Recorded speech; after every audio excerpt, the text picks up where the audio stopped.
Alright, YouTube, it's the Shadow King Nazu, here with a review of Rosario Vampire 2, Chapter 65.6. We get into the origins of Dracula, and this is quite a shock. Dracula ruled an unnamed nation where he apparently hoped to create a place where humans and monsters could live together in peace.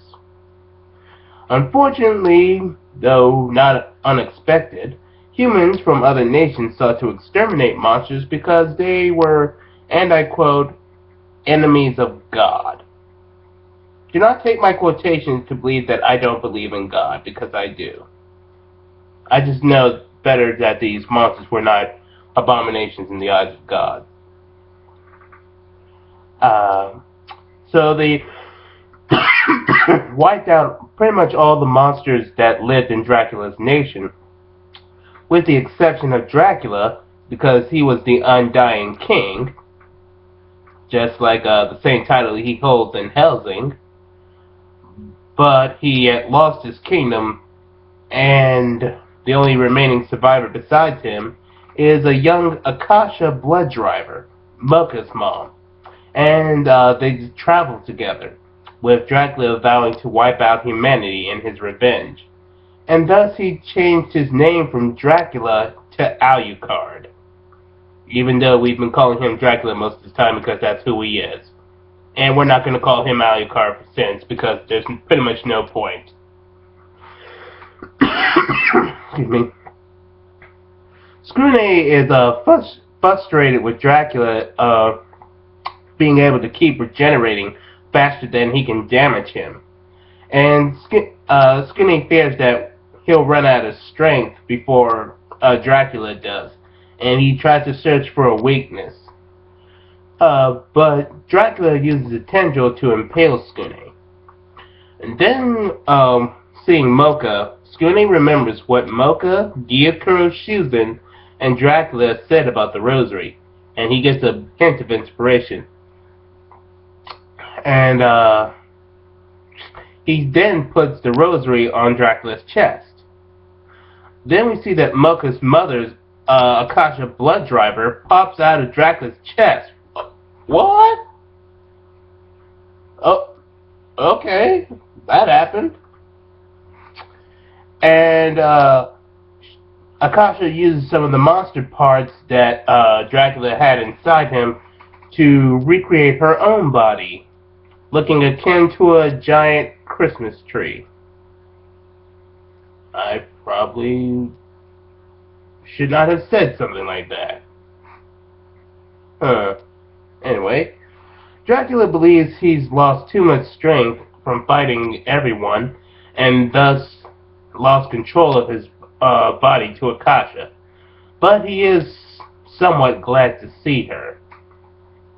Akasha says that it's time for both of them to die, and Dracula points while he sought revenge and she sought peace, they got neither. But Akasha says that he still wanted to coexist with humans. This kind of adds an interesting note to Dracula, because with this information in mind, it's kind of like Dracula is a reflection of Scrune. He started out with wanting peace between humans and monsters, but that didn't go so well, so he pretty much just more or less gave up on that dream. Or at the very least, he was going to coexist with humanity, but with humanity being submissive to monsters. And now that Scrune is a vampire now, the reflection is more apparent. Except that Scrune still believes that humans and monsters can coexist as equals and as friends. Akasha says that their dream of humans and monsters coexisting lives on in Mocha and Scrune. And Dracula wishes he could have died alongside his subjects centuries ago, but Akasha kept him going, and he's finally ready to accept death, as long as Akasha accompanies him. Akasha starts to prepare to do a spell, which Tohau Fuhai suspects is a self-destruct spell. Seriously, there's a spell that's called that? Okay, okay, fine, fine. But he figures out that Akasha doesn't have enough power to blow up an immortal body completely. So he and Mikogame have to lend their strength to them as well, and give her and Dracula peace. We then see Aqua Shuzan is asking if Mocha Akashiya wants to say goodbye to their mother, Akasha. And Aqua says that 7 years ago, Akasha told her stepdaughter, Aqua, that she would use her memories to make Outer Mocha, and she wanted her to destroy the Outer Mocha and set the real Mocha free when the time was right, which is right now. And Aqua reminds them that the Outer Mocha was Akasha's clone. So basically, Skune pretty much fell in love with Mocha's mom. Yeah, that's the thing that happened. Ah, boy, that's gonna be an awkward tone for both of them. Akasha thanks Aqua for keeping her promise, and Akasha tells Skune that her memories returned with the rosary, and she's prepared to move on. And Akasha is aware that Skune loved her as the Outer Mocha and doesn't regret it. Akasha, you do realize that you technically had a husband, Isa Shuzan, even though he was also technically married to Gyakura Shuzan. Oh, fuck it. Anyway, Akasha blows herself up along with Dracula.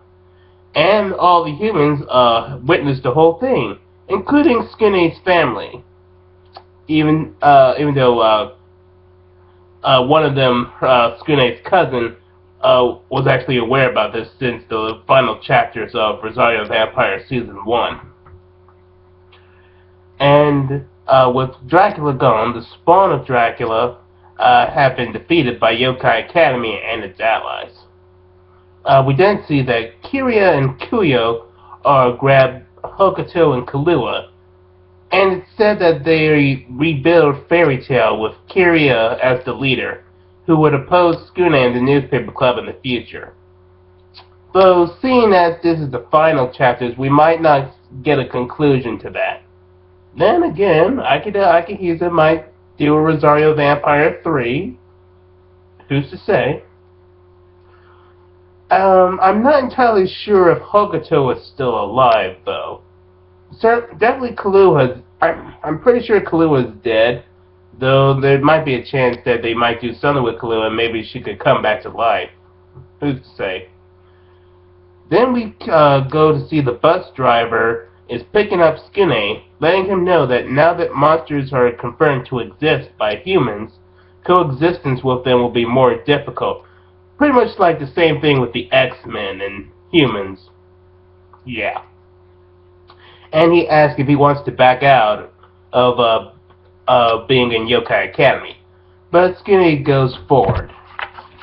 I gotta admit, Skinny is determined to see his goals through.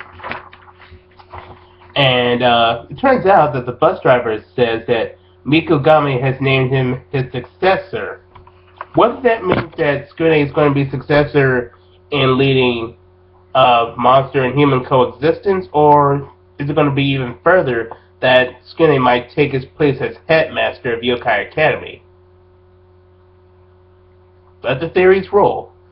And we end off with Skune meeting all his friends on the bus, and they're all just enjoying being together. That's a nice way to end it. All in all, this was a really nice chapter. We got to see some peaceful not so peaceful, but some, I guess we could say peaceful resolution for not only for Akasha, but Dracula as well, as they're finally able to move on with their hopes of human and monster coexistence living on in the new generation, even though it's going to be a little bit difficult.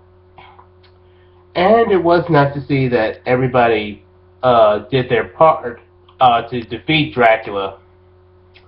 And now that the now that now that humans and monsters are aware of each other, there that will have to be an issue.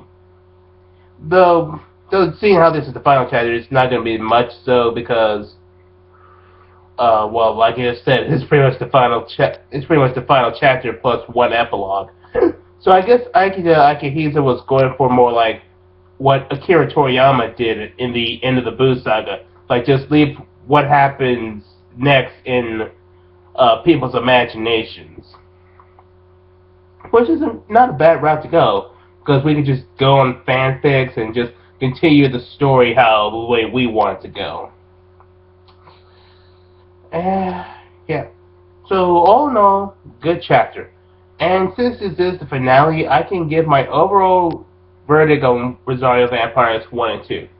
Rosario Vampires 1 and 2 are excellent stories about this boy coming to this different world about monsters and learning to understand them and to learn how to care and love for them and hope that they can coexist with one another despite these several adversities. Definitely highly recommended that everybody should read this series, and hopefully in the future the series will get more exposure with possibly an anime reboot. But only the future can tell. Let's hope the future is grateful.